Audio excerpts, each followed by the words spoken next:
que elas fizeram o dever de casa. E hoje, nós estamos deixando a sociedade, a escola fazer o dever de... Muitos estão deixando a igreja fazer o dever de... Muitos estão deixando a professora da salinha das crianças fazer o... E quem que tem que fazer o dever de casa é a mamãe. O mundo depende de transformação das mães.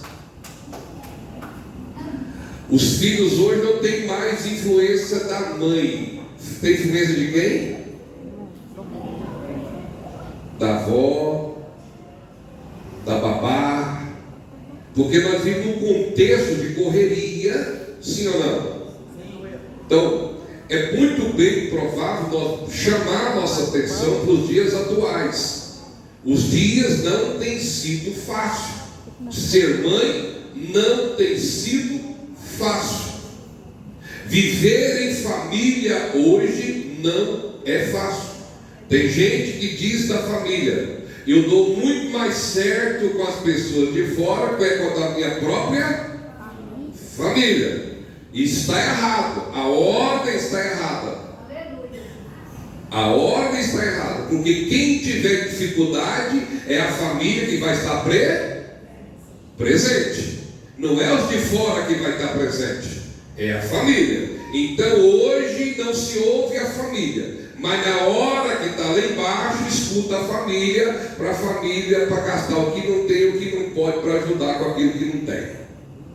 Por quê? Porque escuta as pessoas de fora, porque quando tudo está bem, é os de fora que é o melhor. Os de fora que tem a palavra-chave para a minha vida. Não é os pais, não é a mãe.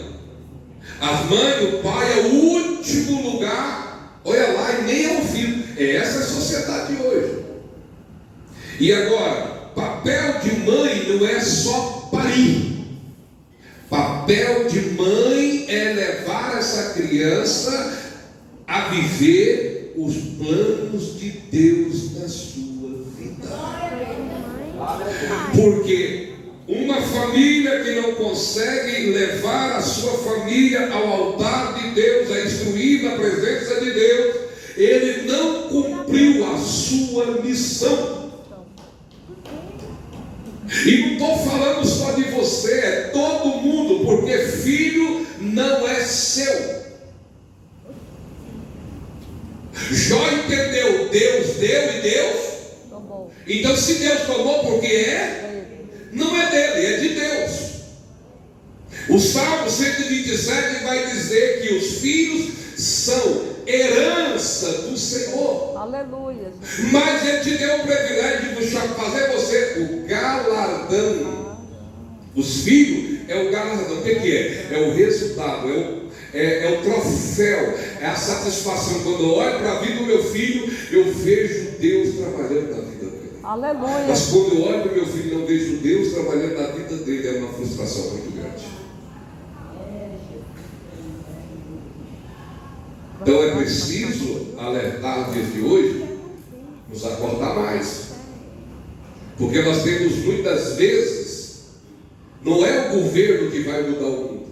Você está achando que estão lá falando no jornal que é mais segurança, mas não. A mudança está na família. Não se iluda com o governo. Não se iluda com o poder executivo. A transformação está na família. Aleluia, Jesus. Para e analisa e faz uma análise de vocês. Se nós queremos que o mundo melhoramos nossa casa e nossa família. Trabalhamos com o nosso dentro de casa. Se nós não trabalhar a nossa família, os nossos filhos, nossos netos, não teremos o mundo transformado. Isso é ilusão. Isso é para a igreja ver. Glória a Deus. Isso é para a igreja ver. Se nós queremos ver o mundo transformado, ela vai começar em nossas casas. Glória a Deus. Aleluia, Jesus. Porque tem gente querendo mudar o mundo sem capaz de mudar o seu mundo, que é a sua casa. Ele não consegue colocar a sua casa em ordem e quer colocar o mundo em ordem. Paulo vai dizer que o pastor que não governa a sua casa, ou que não governa a sua esposa, ele não pode pastorear. Porque tem mulher que manda no marido. E tem muitos ministérios acabando porque o pastor não governa. Quem governa é a mulher. Olha, não estou sendo machismo, não. Porque cada um tem o seu lugar, o seu papel.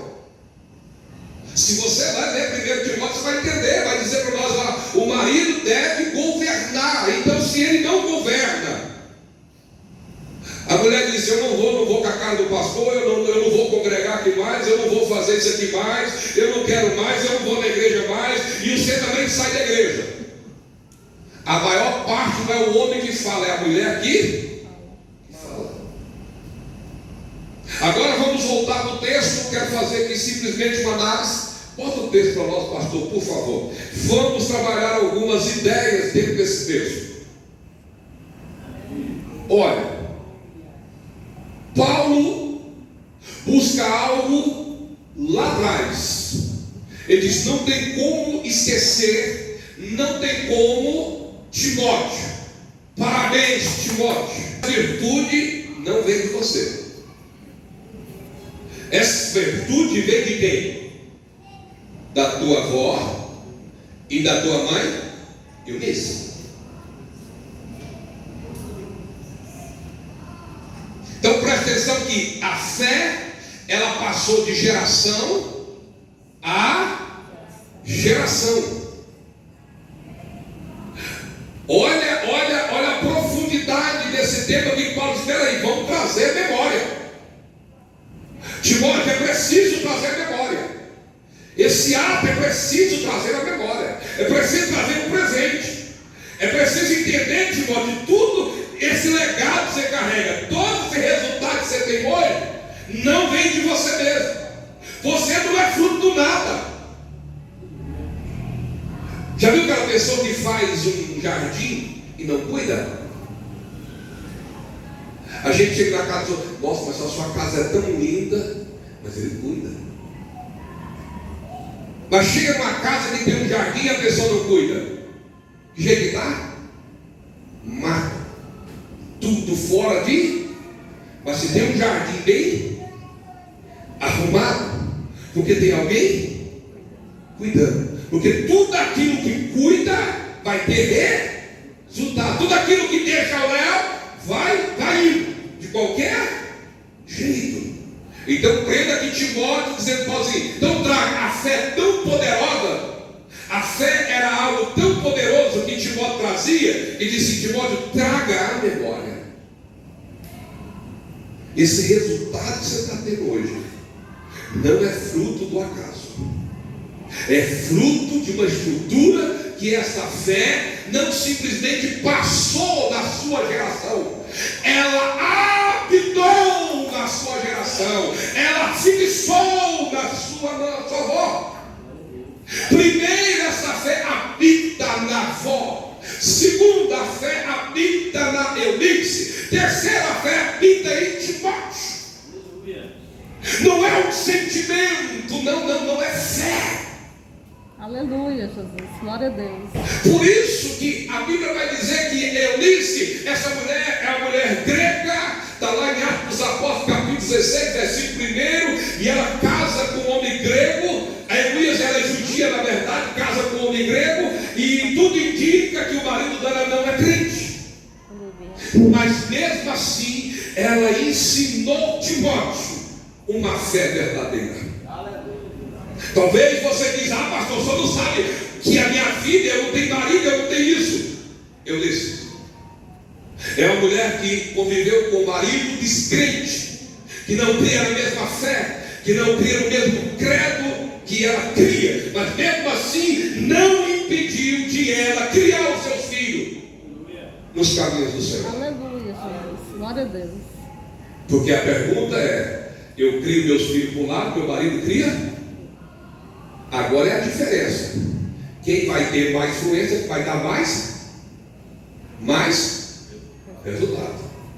Se o seu marido tem influência negativa sobre ele, mais é porque a sua fé é fraca. Porque Timóteo, a Bíblia vai dizer que a fé habitou. Então aqui não é um sentimento, não é simplesmente o culto do domingo. Hoje eu estou feliz porque eu vou na igreja, hoje eu estou bem. Não, essa fé, ela brilhava de segunda a segunda-feira. Era uma fé que habitava na vida deles. Era uma fé que residia, fixava, morava ali. Não era um sentimento, não era desejo, não. Fé significa capacidade de executar a vontade de Deus sobre a sua vida. Porque nós vivemos uma geração hoje, você não pode nem pregar mais Bíblia. Se você pregar a Bíblia, a mediocridade evangélica é tão grande, que se você pregar a Bíblia hoje, o povo não aceita mais a palavra. Não aceita. E aí você não prega mais para ímpio, você tem que pregar para crente. A mediocridade evangélica está tão grande que você tem que pregar para crente, para segurar crente na igreja. E não tem como mais pregar para o ímpio, porque você tem que pregar para crente. Porque nós estamos vivendo um evangelho medíocre. Um evangelho de muitas vezes tem que saber o que fala, porque senão eu sou ofendido. Uma fé fraca, uma fé impotente. Porque a fé que agrada a Deus, ela está firme e firmada e resistente na obra de Deus. Glória a Deus. Aleluia, Jesus. Só o Senhor é Deus. Por isso que a fé é capaz da minha vida, não simplesmente para realizar o que eu quero que Deus realize sobre a minha vida, mas é a capacidade que eu tenho de cumprir o propósito de Deus sobre a minha vida. Aleluia, Jesus. Glória a Deus. Isso é fé. É capacidade. Mas aí, pastor, qual é a fé? Qual é a fé? A fé habita, ela mora, ela reside. E a fé vem pelo ouvir o quê? Então o que significa que Eunice e essa avó Lloyd era uma mulher que lia a palavra, era uma mulher que ouvia a palavra. Essa mulher não teve fé do nada, nada aconteceu. Bom, nada vem do nada, nada vem do zero. E agora eu quero repetir uma coisa para você. Diga comigo, fé começa aqui. Não é aqui, começa aqui. É por isso que Jesus quer que nós sejamos o quê? Transformados em nosso entendimento. Por quê, pastor? Porque o coração você sente. Fé, fé é a razão. Fé é a certeza das coisas que se. Repete comigo. Fé é a certeza. É das coisas que se espera, a convicção das coisas que não se vê. Então fé, eu estou torcendo, isso não é fé. Eu estou aqui aprendendo aqui eu estou aqui vibrando para dar certo para vocês. Isso não é fé. Fé é certeza. Fé não é uma coisa duvidosa. Por isso que Tiago vai dizer: aquele que pega alguma coisa do Senhor duvidando, não receberá nada de Deus. Escute, meu irmão, se você é uma mulher de fé, se você é um homem de fé, você já orou, colocou no altar de Deus. Olha, você só tem uma coisa: pastor, as coisas estão difíceis, as coisas não estão do jeito que eu quero, mas a minha vida está no altar, a minha família está no altar, e eu tenho certeza que as promessas que Deus tem vai se cumprir, e nada tira isso de você. Aleluia. Aleluia. Glória a Deus. Porque a fé não anda por aquilo que vê, a fé anda por aquilo que crê. Aleluia. Glória a Deus. Então, a partir do momento, muitas vezes, irmão, porque a vida, muitas vezes, você vai ouvir palavra negativa, você vai ver coisas que desanimam você, Você vai ter situação na sua vida e não vou conseguir. Mas a fé te dá a capacidade assim, e a certeza, e a convicção do que Deus é na sua vida. Glória a Deus.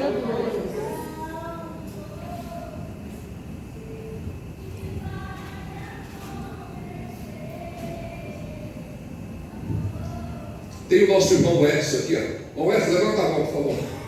Olha, pode olhar para ele, pode olhar para ele, deixa eu de Deus hoje. Pensa num cabra ignorante. Pensa num cara ignorante. Deus quebrou. Foi lá, quebrou, moeu. Está aí hoje dizendo: quero servir a Deus, eu quero fazer a obra de Deus. Aleluia. Glória a Deus. Alguém dizia para mim: não, pastor, que lá não tem jeito não, que lá não tem jeito não, que lá não muda não. Eu falei: irmão, nada é impossível para Deus. Está aí buscando a presença de Deus, está aí tentando largar do vício, tentando largar do cigarro, tentando largar da bebida. Eu quero batizar, eu quero servir a Deus, eu quero fazer a obra de Deus. E muitas pessoas ainda assim mesmo estão olhando para ele e dizem: ele não vai dar conta, ele não vai dar conta. Mas a fé que está operando na vida dele, em nome de Jesus, profetiza que vai fazer a sua vida ser um testemunho nessa cidade para a glória de Deus. Porque a fé é certeza, não é fácil. Então, uma vez você orou, você colocou no altar de Deus, irmã, fica firme, confiante na presença de Deus. O meu filho vai ser instrumento de Deus. Passe o céu e passe a terra, mas a palavra de Deus há de cumprir sobre a sua vida e sobre a sua casa. Ela vai cumprir, porque Deus é fiel. De comigo, elas não foram perfeitas, mas foram fiéis. A Bíblia vai dizer que são mulheres extraordinárias. Não, porque pessoas de fé não são extraordinárias, são pessoas fiéis. Aleluia. E elas foram, e elas conseguiram ser. Tua mãe eu disse: estou certo. Vamos lá? Traz à memória a fé. Que fé é essa? Fé? Repita comigo, ajuda eu. Fé? Não. Fingida. Não olha de lado aí, não. Não olha de lado, não.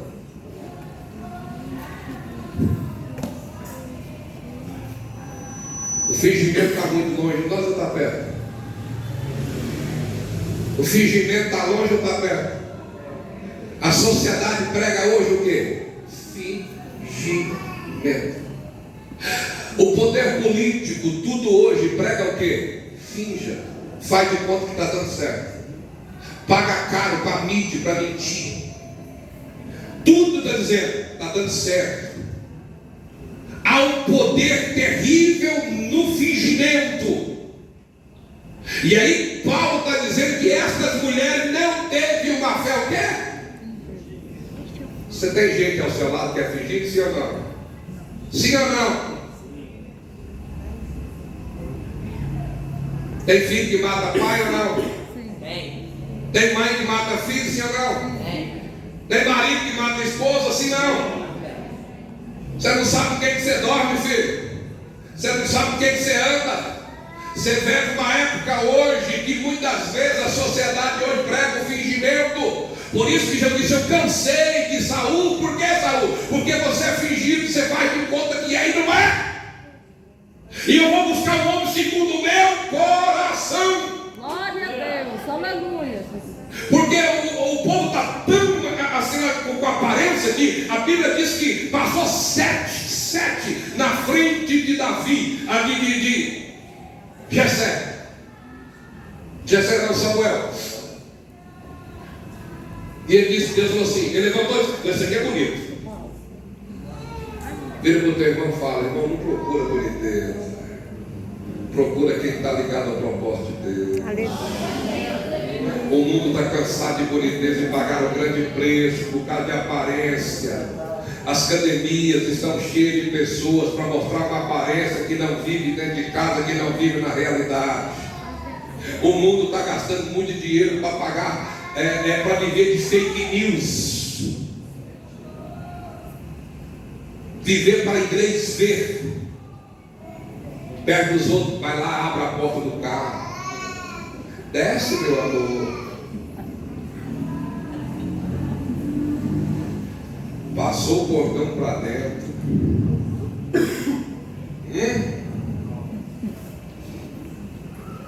Então, muita aparência e pouca essência. Muita aparência e pouca essência.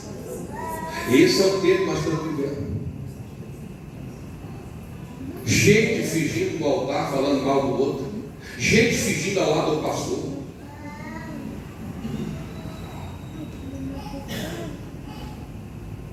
Gente fingindo que canta aqui, mas a adoração não passa desse teto aqui. Gente que canta, mas o louvor não muda a vida dele, nem toca a vida dele, e ele quer que toque os outros. Sério, irmão, isso é muito sério. Aleluia, Jesus. Gente que prega, mas também não vive o que prega. Gente que está empolgado para pregar, mas não está empolgado para viver o que o Evangelho está dizendo. Aleluia, Jesus. É a era que nós estamos vivendo hoje, a fé não fingida. Paulo está dizendo assim: Timóteo, você não é ator, você é servo. Aleluia. Você é vaso, você não é mentira. Timóteo, você é verdadeiro. Em outra linguagem, Paulo estava dizendo: Timóteo, você é verdadeiro. Aleluia, Jesus.